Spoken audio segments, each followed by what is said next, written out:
चिकिटी संवाद साहित्य घर वार्षिक उत्सव पालित नूतन चिंताधारा और सृजनशीलतार जन्मस्थली होउछि साहित्य सभा। एही मत प्रकाश पाइथिला सोनापुर बेलाभूमि रे अनुष्ठित होइतिबा संवाद साहित्य घर चिकिटीर एकादशतम वार्षिक उत्सव में मंचासीन थिबा अतिथि मानक वक्तव्यरू।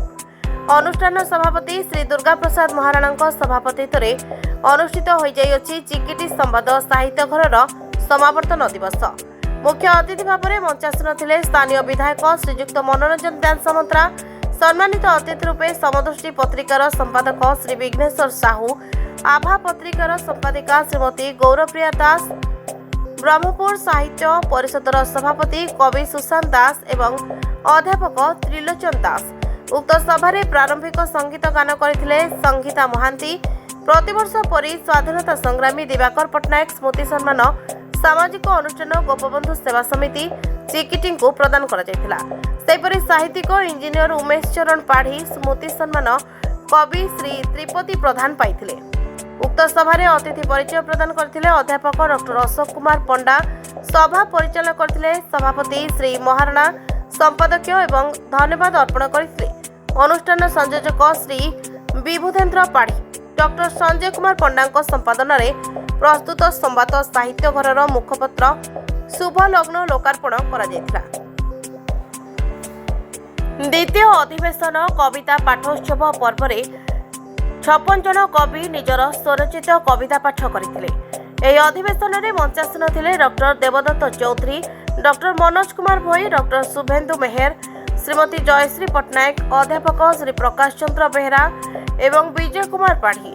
मंचासीन अतिथिवृंद ओडिया कवितार अतीत, वर्तमान और भविष्यत संपर्क में आलोकपात करथिले। पठित समस्त कविता को संयोजना करथिले सुश्री सागरिका आचार्य एवं जयश्री पट्टनायक। सोनापुर अंचल बदान्य व्यक्ति सहायता सह अनुष्ठान कोषाध्यक्ष श्री रमाकांत बेहरा, पूर्वोत्तर सभापति श्री निगमानंद पंडा, श्री मनोज कुमार कुंड, श्री शिवराम साहू, श्री कुरेशु महाराणा कार्यक्रम सफल रूपायन होइतिला। चिकिटी संवाद साहित्य घर जो 11तम कार्यक्रम था से कार्यक्रम में आज सोनापुर बीच जोगदे निज धन्य मन कहीं प्राय 9टी जिलार साहित्यिक माने जो माने कि प्रकृति को भल पाउथबा, जो माने साहित्य को भल पाउथबा, जो माने कविता को भल पाउथबा बहुत मान्यगण्य व्यक्ति समस्त ज्येष्ठ श्रेष्ठ वरिष्ठ समस्त आसिक जोगदे एभलिया कार्यक्रम में जोगदे आमर अंचल चिकिटी तथा गंजाम जिलार तथा ओडिशार जो कला संस्कृति भरी रही केमिति लोकलोचन को आणिकी लोकों पाखे केमिति पहुँची पार एक आलोचना चक्र अनुष्ठित होता। तो ये कार्यक्रम माध्यम समस्ते जो माने कविता लिखुंट, जो माने गीत लिखुंट, जो माने पद्य कथा कहतु कि गद्य कथा कहतु, तो समस्त मोर अनुरोध आम अंचल आम गंजाम जिलार जो प्रकृति रही से प्रकृति नहीं कि लिखु जो द्वारा समस्ते चिन्ह पारे कि आम अंचल एत भाया माहौल माने माहौल भरी रही। तो तेणु मो समस्त आज जो जो जो माने वरिष्ठ माने जो माने ज्येष्ठ श्रेष्ठ वरिष्ठ जो लेखिका माने जो माने कि आसी समस्त मोर हृदय प्रणाम करके कार्यक्रम में मो जोग जो धन्य मन कर कार्यक्रम माध्यम पुनर्बार मोर मत अनुरोध रोचे माध्यम जमीती समस्त कला संस्कृति बंचिक रम अंचल विधायक हिसाब से मोर दायित्व पचार